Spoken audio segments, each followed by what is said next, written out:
हाल ही में एक खबर आई थी कि एक सोशल मीडिया पर्सनैलिटी को ईडी ने मनी लॉन्ड्रिंग केस में अरेस्ट किया है। उस लड़की ने फर्जी तरीके से प्रॉपर्टी खरीदी और खुद को ब्यूटी प्रोडक्ट कंपनी की वेबसाइट का ओनर बताया।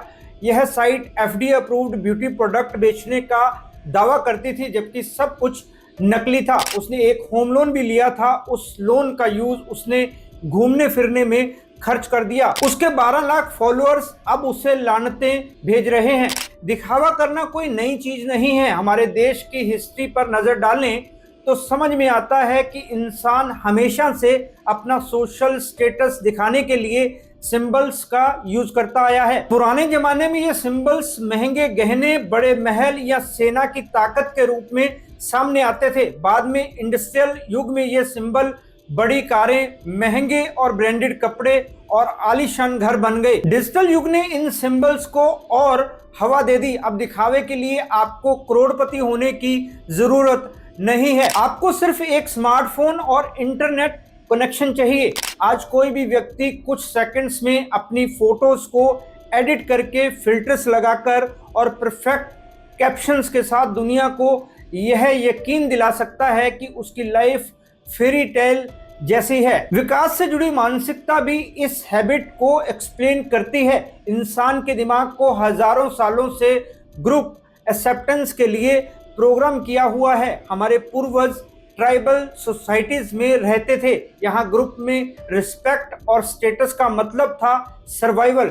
यही ट्रेंड आज सोशल मीडिया पर लाइक, शेयर और फॉलोअर्स में बदल गया है। यानी हमारा दिमाग अभी भी वही है, लेकिन प्लेटफॉर्म बदल गया है। आज का इंसान अपने चारों ओर जितनी तेजी से बदलती दुनिया देख रहा है, उतनी ही तेजी से वह खुद भी बदल रहा है। रिश्तों की परिभाषा बदल चुकी है, काम करने के तरीके बदल चुके हैं और यहाँ तक कि खुश रहने की परिभाषा भी अब डिजिटल अप्रूवल पर डिपेंड है। सबसे बड़ा बदलाव लेकर आया है सोशल मीडिया। यह एक ऐसा प्लेटफॉर्म है जिसने दुनिया भर के लोगों को आपस में जोड़ा तो है, लेकिन कहीं ना कहीं हमें हमारे असली रूप से दूर कर दिया है।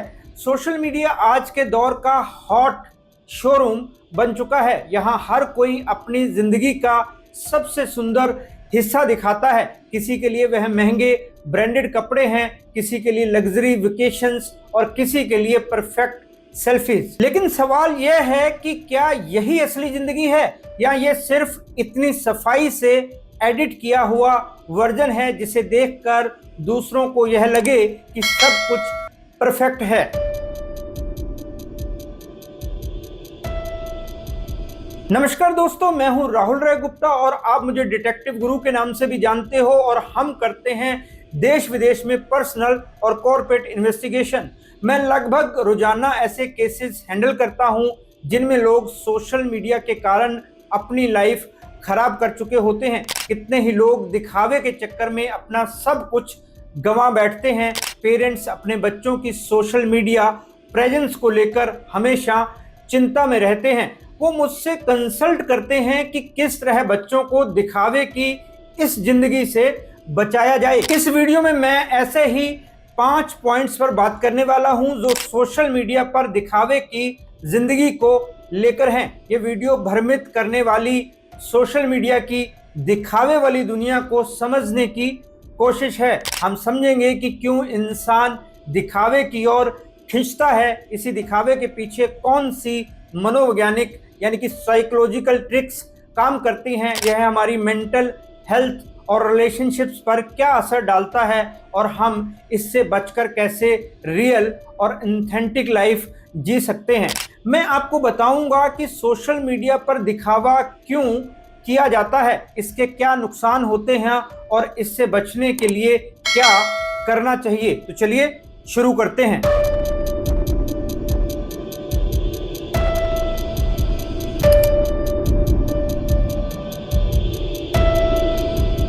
सोशल मीडिया पर दिखावे की जो दुनिया है उसका सबसे बड़ा कारण है दूसरों को इम्प्रेस करने की ललक।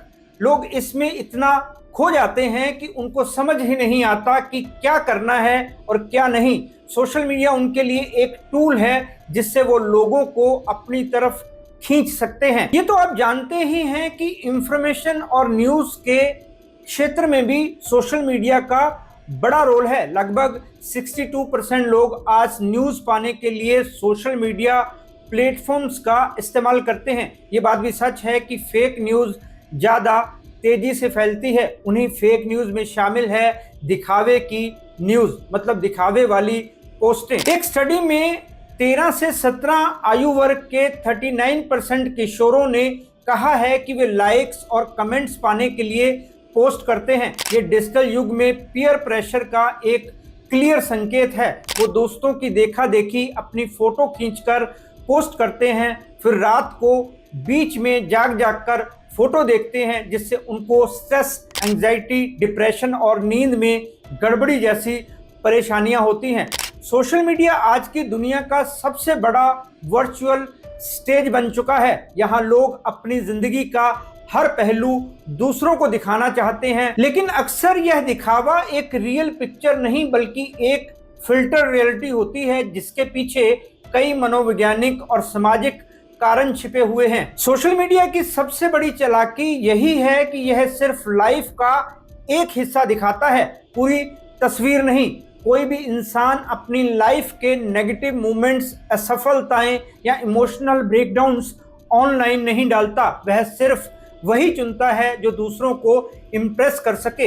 एक स्टूडेंट एग्जाम में फेल हो जाए तो उसकी कोई पोस्ट नहीं होती, लेकिन जैसे ही वह कैफे में फ्रेंड्स के साथ कॉफी पीता है, तुरंत फोटो अपलोड हो जाती है। कोई कपल रोज फाइट करता है, लेकिन वेकेशन पर जाते ही रोमांटिक सनसेट पिक्चर डाल देता है। इससे देखने वाले के दिमाग में यह भ्रम बन जाता है कि बाकी सबकी लाइफ परफेक्ट है, सिर्फ मेरी सिंपल है। 2023 की एक रिपोर्ट के अनुसार लगभग 71% इंस्टाग्राम यूजर मानते हैं कि वे अपनी फोटोज एडिट करते हैं, यानी जो पिक्चर हमें दिखती है वह असली नहीं बल्कि डिजिटल सर्जरी से गुजर चुकी होती है। धीरे धीरे ये फेक वर्ल्ड हमारे दिमाग पर हावी हो जाता है और रियल लाइफ बहुत बेकार लगने लगती है। कई लोग होते हैं किसी गांव में, लेकिन फोटो के बैकग्राउंड में मुंबई या दिल्ली दिखाई देता है। मतलब ऐसी फोटो पोस्ट करके वो अपने फॉलोअर्स को दिखाना चाहते हैं कि वो दिल्ली या मुंबई में घूम रहे हैं। कुछ लोग चलती गाड़ी में वीडियो बनाते हैं। इससे क्या नुकसान हो सकता है आप बेटर जानते हैं। कभी भी संतुलन बिगड़ सकता है। कोई तेज स्पीड गाड़ी से उनको टक्कर लग सकती है। 100 बातों की एक बात, उनका ध्यान ड्राइविंग पर होता ही नहीं, उनका फोकस इस पर रहता है कि किस एंगल से वीडियो अच्छा बनेगा।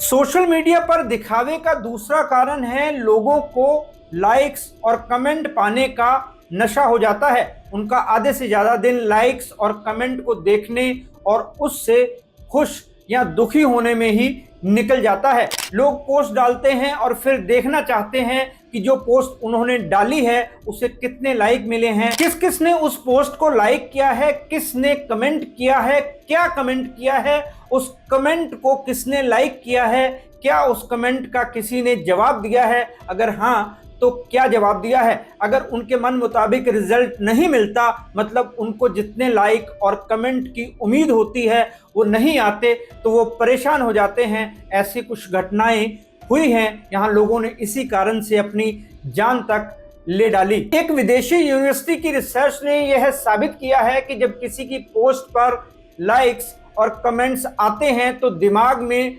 डोपामाइन रिलीज होता है। यही केमिकल ड्रग्स, जुए और अल्कोहल का सेवन करने से रिलीज होता है। यानी सोशल मीडिया एंगेजमेंट एक तरह का डिजिटल एडिक्शन है। शुरुआत में यह वैलिडेशन अच्छा लगता है। किसी फोटोज पर 200 लाइक्स आए तो बेहद खुशी मिलती है, लेकिन यह खुशी टेम्परेरी होती है।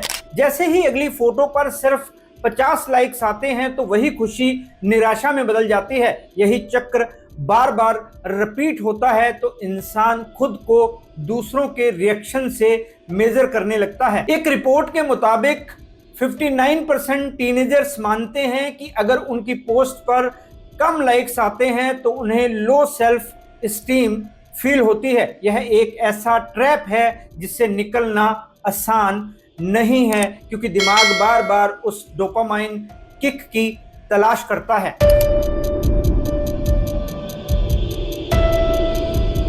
सोशल मीडिया में दिखावे का तीसरा बड़ा कारण है कंपैरिजन का कल्चर। जब हम दूसरों को महंगी गाड़ियां, ब्रांडेड कपड़े या लग्जरी हॉलीडेज शेयर करते देखते हैं तो एक तरह का दबाव पैदा होता है कि हम भी वैसा ही करें। इसी वजह से कई लोग ज्यादा चमकदार तस्वीरें और स्टोरीज शेयर करते हैं ताकि समाज में उनकी एक खास इमेज बन सके। जब कोई फ्रेंड गोवा ट्रिप पर होता है, कोई कुलीग आईफोन खरीदता है या कोई पड़ोसी लग्जरी वेडिंग फोटोज डालता है तो हमारे मन में बेचैनी पैदा होती है, मैं कहाँ पीछे रह गया।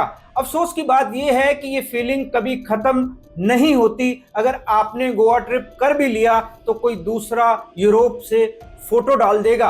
अगर आपने आईफोन ले भी लिया तो कोई लग्जरी कार दिखा देगा। यह रेस कभी रुकती नहीं है और हम लगातार कंपेयर करते रहते हैं।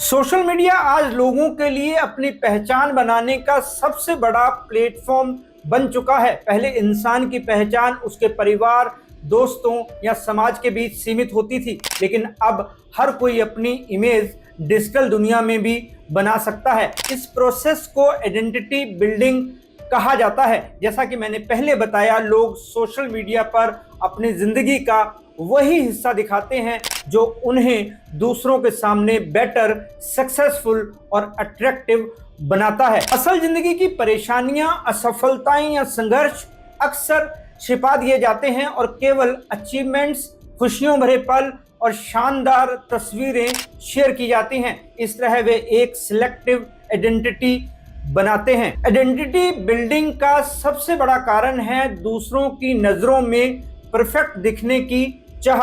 लाइक्स और कमेंट्स को लोग अपने असेसमेंट का पैमाना मान लेते हैं। ऑनलाइन तारीफ से ही वो अपनी पहचान महसूस करते हैं। यही कारण है कि लोग अपना कीमती समय और एनर्जी अपनी वर्चुअल आइडेंटिटी को सजाने संवारने में ही लगा देते हैं। सोशल मीडिया लोगों को यह भी मौका देता है कि वे अपने कल्पना वाले रूप को दिखा सकें। कोई इंट्रोवर्ट इंसान खुद को आउटगोइंग और सोशल दिखा सकता है तो कोई साधारण जीवन जीने वाला व्यक्ति महंगे लाइफस्टाइल का आभास दे सकता है।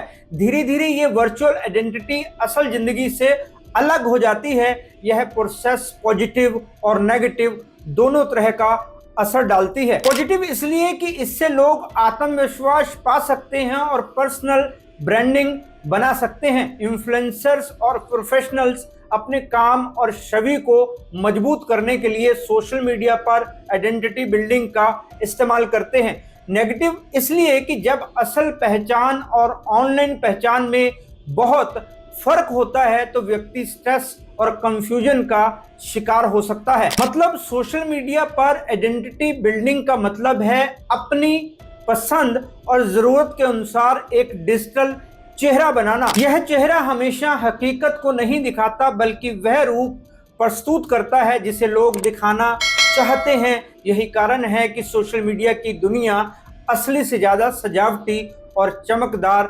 दिखाई देती है।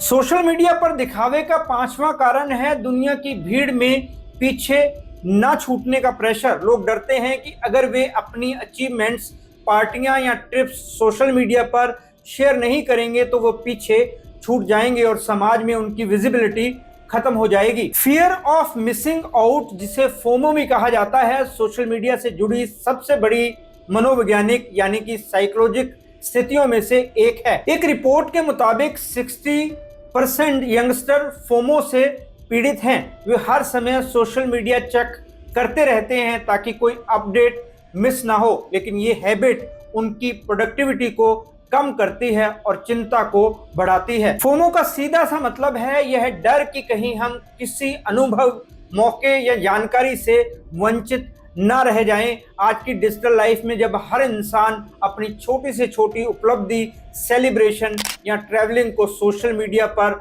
डालता है तो दूसरों को लगता है कि उनकी जिंदगी उतनी रोचक या मजेदार नहीं है। यही सोच धीरे धीरे एक दबाव में बदल जाती है। फोमो का असर केवल ट्रैवल और लाइफस्टाइल तक सीमित नहीं है। जब कोई महंगे ब्रांडेड कपड़े दिखाता है तो लोग सोचते हैं कि उनके पास वैसी चीजें क्यों नहीं हैं। जब कोई लगातार सक्सेस स्टोरीज या अचीवमेंट्स शेयर करता है तो दूसरों को लगता है कि उनकी लाइफ उतनी प्रोडक्टिव नहीं है। यहाँ तक कि पार्टी या गेट टुगेदर की तस्वीरें भी एक एहसास दिलाती हैं कि हम सोशली पीछे रह गए हैं। यह लगातार चलने वाली तुलना लोगों को मजबूर करती है कि वे भी अपना best possible version social media पर पेश करें, भले ही वो हकीकत से मेल ना खाता हो। इसलिए लोग फिल्टर्स, एडिटिंग एप्स और पोस्ट पिक्चर्स का सहारा लेते हैं। मनोवैज्ञानिक तरीके से देखा जाए तो फोमो चिंता और लो सेल्फ एस्टीम से जुड़ा है। जब इंसान हर पल दूसरों के अनुभव को देखता है और उनसे अपनी तुलना करता है तो वह अपनी रियल लाइफ को इम्पोर्टेंस देना भूल जाता है। धीरे धीरे यह आदत न केवल दिखावे को बढ़ावा देती है बल्कि मेंटल हेल्थ पर भी नकारात्मक असर डालती है। फोमो वह ना दिखाने वाला प्रेशर है जो सोशल मीडिया यूजर्स को अपनी जिंदगी को परफेक्ट दिखाने की होड़ में धकेल देता है। दोस्तों, मैंने आपको 5 कारण बताए जिनकी वजह से लोग सोशल मीडिया पर दिखावा करते हैं। अब मैं आपको बताता हूं कि इनसे लोगों को क्या क्या नुकसान होते हैं।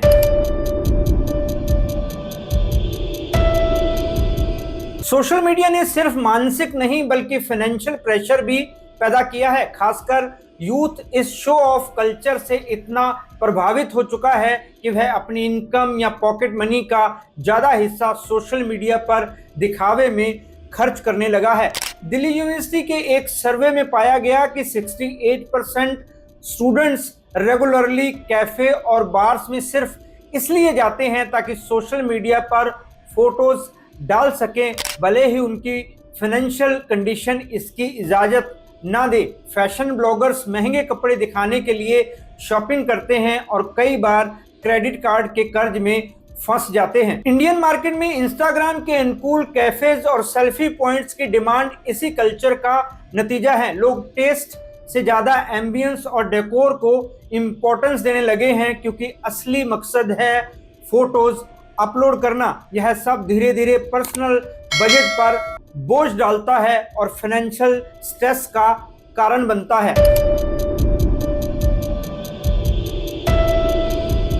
इन्फ्लुएंसर्स को सोशल मीडिया की नई इकोनॉमी का सुपरस्टार माना जाता है। वे लग्जरी होटल्स, डिजाइनर आउटफिट्स और हॉट वेकेशंस दिखाकर लाखों फॉलोअर्स को इंस्पायर करते हैं, लेकिन ग्राउंड रियलिटी अक्सर इससे बहुत अलग होती है। सोशल मीडिया का ये सच उस कहावत को सही साबित करता है कि चमकने वाली हर चीज सोना नहीं होती। एक ट्रैवल ब्लॉगर ऑनलाइन हर हफ्ते नई जगह घूमता दिखा, लेकिन बाद में पता चला कि उसकी ट्रिप्स स्पॉन्सरशिप और क्रेडिट कार्ड लोन से चल रही थी।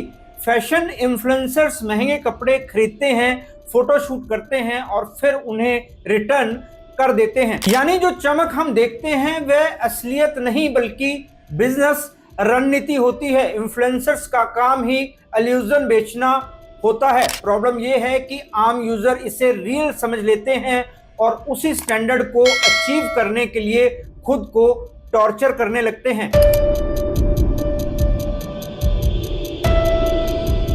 शो ऑफ कल्चर सिर्फ इंडिविजुअल लाइफ को प्रभावित नहीं करता बल्कि यह हमारे रिलेशनशिप्स पर भी असर डालता है।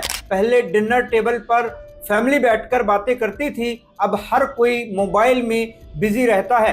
फ्रेंड्स के साथ आउटिंग में मोमेंट्स एंजॉय करने के बजाय हर कोई परफेक्ट सेल्फी लेने में लगा रहता है। एक रिसर्च बताती है कि जो लोग सोशल मीडिया का बहुत ज्यादा यूज करते हैं उनके अंदर अकेलेपन का लेवल ज्यादा होता है।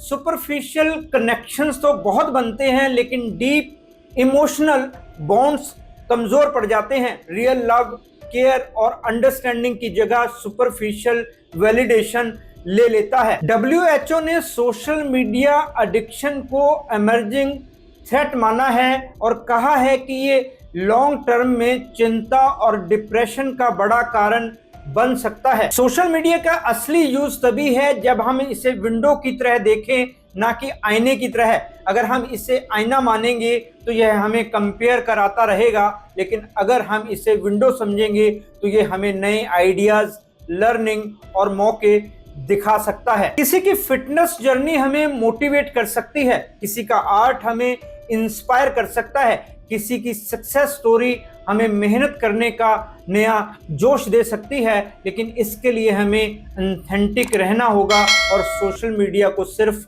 एक टूल मानकर चलना होगा, आइडेंटिटी नहीं।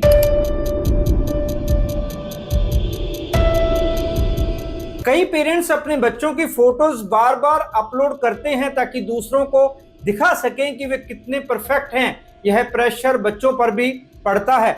सीनियर सिटीजन्स भी अब व्हाट्सएप और फेसबुक पर एक्टिव हैं। वे दूसरों की हैप्पी फैमिलीज देखकर अकेलापन महसूस करते हैं। तो दोस्तों, ये थे कुछ नुकसान जो लोगों को सोशल मीडिया पर दिखावे की वजह से होते हैं। अब हम बात करते हैं कि दिखावे की इस दुनिया से कैसे बचा जाए। सबसे पहले तो जान लें कि सोशल मीडिया पर जो दिखता है वो असली नहीं होता, सच नहीं होता। इसलिए ज़रूरी है कि आप कुछ ऐसे तरीके फॉलो करें जिनसे आपको इस लत से छुटकारा मिल जाए। ऐसा ही एक तरीका है डिजिटल डिटॉक्स। ये एक पावरफुल सॉल्यूशन है। हफ्ते में 1-2 दिन सोशल मीडिया से दूर रहना हमें ग्राउंड रियलिटी से जोड़ता है। माइंडफुल यूज जरूरी है। हर बार स्क्रॉल करने से पहले सोचना चाहिए कि क्या मैं टाइम पास कर रहा हूं या कुछ सीख रहा हूं। हेल्दी हैबिट्स जैसे कोई किताब पढ़ना, आउटडोर एक्टिविटीज और असली बातचीत हमें वर्चुअल वर्ल्ड से बैलेंस बनाने में मदद करते हैं। सोशल मीडिया पर दिखावे की यह जिंदगी हमें धीरे धीरे हमारी असली पहचान से दूर कर रही है। हम दूसरों की एडिटेड लाइफ देखकर खुद को छोटा समझने लगते हैं, लेकिन सच यही है कि रियल हैप्पीनेस फिल्टर्स और लग्जरी पोस्ट में नहीं है। इन सब बातों के बावजूद सोशल मीडिया को पूरी तरह नेगेटिव नहीं कहा जा सकता। इसकी अपनी खूबियां भी हैं, जैसे कनेक्ट होना, इंफॉर्मेशन शेयर करना और मौके ढूंढना। लेकिन फ़र्क यही है कि इसे हम एक टूल की तरह इस्तेमाल करें, ताकि अपनी ज़िंदगी का रिप्लेसमेंट बना लें। असल ज़िंदगी में जो एक्सपीरियंसेस हैं वही हमें असली खुशी और सेटिस्फेक्शन देते हैं। सोशल मीडिया हमें इंस्पायर कर सकता है, एंटरटेन कर सकता है, लेकिन हमारी आइडेंटिटी और हमारी पहचान सिर्फ हमारी असली ज़िंदगी के एक्सपीरियंस तय करते हैं। अब आपको तय करना है कि आप सोशल मीडिया से परेशानियां लेते हैं या फिर अच्छी चीज़ें जो आपको आगे बढ़ाने का काम करती हैं। अगर इस टॉपिक को लेकर आपके कोई सवाल हैं तो कमेंट करके पूछ सकते हैं। मैं जल्द से जल्द उनके जवाब देने की कोशिश करूंगा। फिर मिलते हैं जानकारी से भरपूर एक और वीडियो में। तब तक अपना और अपने परिवार का ख्याल रखें, खुश रहें, मस्त रहें। जय हिंद। डिटेक्टिव गुरु